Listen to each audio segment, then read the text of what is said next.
जी अब हम example number 2 करने जा रहे हैं। सो सवाल है अ कॉइल विद 200 टन, ये ऊपर वाले सवाल की तरह ही है बिल्कुल, ठीक है। लेकिन उन लोगों ने वहाँ पर पूरा ये जो फ्लक्स है ना उसको डायरेक्ट किया हुआ था। मैंने आपको दिखाया पिछली वीडियो में कि फ्लक्स को कैसे निकालते हैं, इसमें इन लोगों ने फ्लक्स को भी निकाला हुआ है। तो इस वजह से मैं यहीं पर कर रहा हूँ। 200 ton and area of 0.03 square metre area दिया हुआ है, ठीक है। ये स्क्वायर मीटर इसका यूनिट है एरिया का। Place in uniform magnetic field of 0.4 tesla. The coil, इसमें अब ट्रिकी क्या चीज़ है, ये देखिए। The coil is quickly pull out of the magnetic field of 0.2 second, ठीक है। तो ये 0.2 सेकेंड में किया हुआ है, ठीक है। जब भी आपको सेकेंड दिया हुआ है ना, डेल्टा टी है ये आपके पास, डेल्टा टी। आपको अगर उसने 2 सेकेंड दिए हुए हैं ना, फिर आपने डेल्टा टी को मालूम करना है, ज़्यादा से T2 माइनस T1 करना है, ठीक है जी। जब आपको उसने 2 टाइम दिए हुए हैं तो फिर उसने आपने डेल्टा टी मालूम करना खुद होगा। लेकिन यहाँ पे इन लोगों ने डायरेक्ट दिया हुआ है डेल्टा टी 0.2 सेकेंड में, ठीक है। लेकिन अगर उन लोगों ने वहाँ पे 2 टाइम दिए हुए हैं तो आपने T2 माइनस T1 को करना है।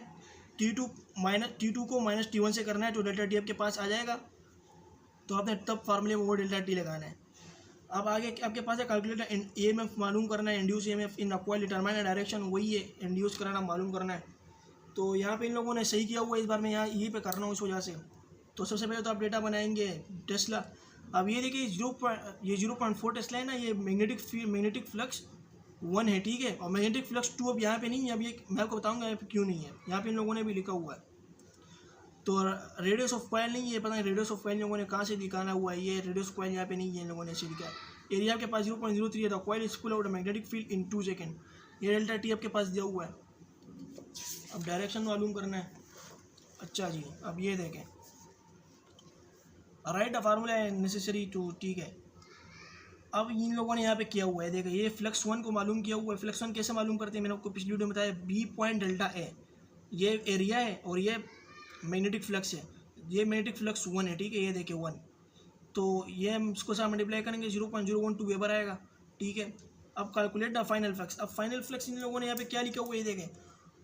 When the coil is completely out of the magnetic field, the flux becomes 0 and there is no magnetic field passing through the coil, ठीक है। जब अब यहाँ पे इन लोगों ने जो लिखा हुआ है ना, मैं आपको यहाँ पे दिखाता हूँ। ये एक मैग्नेटिक फील्ड है, ठीक है। अब ये कॉइल है, ऊपर जा रहे हो कॉइल है, मैंने अंदर किया हुआ है, ठीक है। अब जब इस कॉइल में मैग्नेटिक फील्ड गुजर ही नहीं रही है, मैं इस मैग्नेटिक फील्ड को नहीं, ये जो मैग्नेटिक फील्ड लाइन है ना, मैं इसको चेंज कर रहा हूँ। पहले 0.4 था, मैं अब समझो मैंने 0.5 कर दिया, 0.6 में चेंज करता रहता हूँ, ठीक है। लेकिन अब कॉइल इसके अंदर है तो EMF प्रोड्यूस होगा इस कॉइल में। लेकिन जब ये कॉइल वापस बाहर जाएगा, मैं इस कॉइल को नहीं यहाँ पे, अब यहाँ पर रख लेता हूँ। मैंने इसको निकाला, मैग्नेटिक फील्ड से निकाला। अब इसमें कोई EMF प्रोड्यूस होगा नहीं, प्रोड्यूस होगा, क्योंकि हम फैराडेज लॉ के हिसाब से मैग्नेटिक जब भी कंडक्टर में मैग्नेटिक फ्लक्स को आप चेंज करते रहेंगे तब तक EMF प्रोड्यूस होगा। अगर जब भी मैग्नेटिक फ्लक्स 0 होगा तो EMF प्रोड्यूस नहीं होगा। ये फैराडेज लॉ कहता है, ठीक है। इसको हमेशा याद रखिएगा। जब तक मैग्नेटिक फ्लक्स चेंज होता रहेगा, 0 नहीं, जब तक चेंज होता रहेगा तो EMF प्रोड्यूस होगा। अब यहाँ पे हमने इस कंडक्टर को ही बाहर निकाल दिया।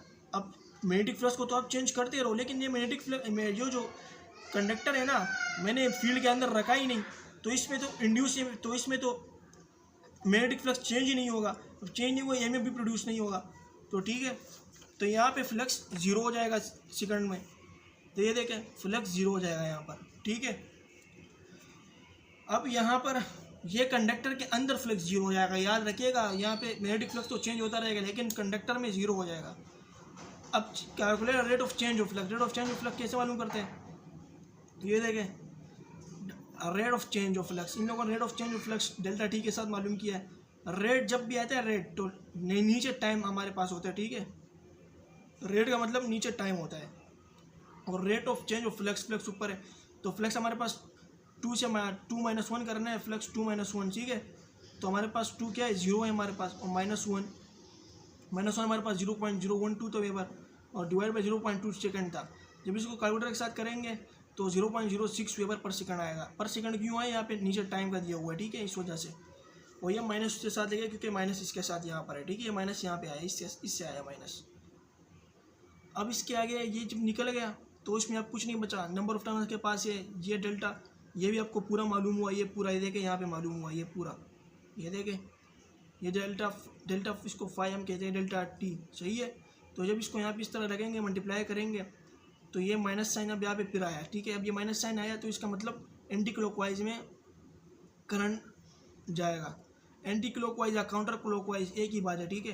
ये देखिए काउंटर क्लॉकवाइज या एंटी क्लॉकवाइज एक ही बात है। माइनस आया यहाँ पर, तो the induce current flows anti clockwise direction या counter clockwise to oppose decrease in magnetic flux. देख रहे यहाँ पे इन लोगों ने भी लिखा कि अपोज करे उस मैग्नेटिक फ्लक्स को जो इसको प्रोड्यूस कर रहा है। तो इन अकॉर्डिंग विद लेंज ला भी यही बात कहता है कि अगर मैग्नेटिक फ्लक्स एक चीज़ को प्रोड्यूस कर रहा है तो जब वो चीज़ प्रोड्यूस हो जाएगा, वो जाके इस मैग्नेटिक फ्लक्स को बोलेगा बेटा बस करो, मुझे नहीं चाहिए, अब तुम कम हो जाओ। जब वो कम होगा, ये वो करंट कम होगा, जो चीज़ कम हो जाएगा, जो मैग्नेटिक फ्लक्स प्रोड्यूस कर रहा है, जब वो कम होने लगेगा तो वो कहेगा अब मुझे ज़्यादा करो, मुझे ज़्यादा करो, तो और ज़्यादा हो जाएगा। लेंस ला कहता है यही है, मैंने जो आपको सिंपल वर्ड्स में बताया ना, लेंस ला यही कहता है, ठीक है। तो इस तरह ये होगा। शुक्रिया।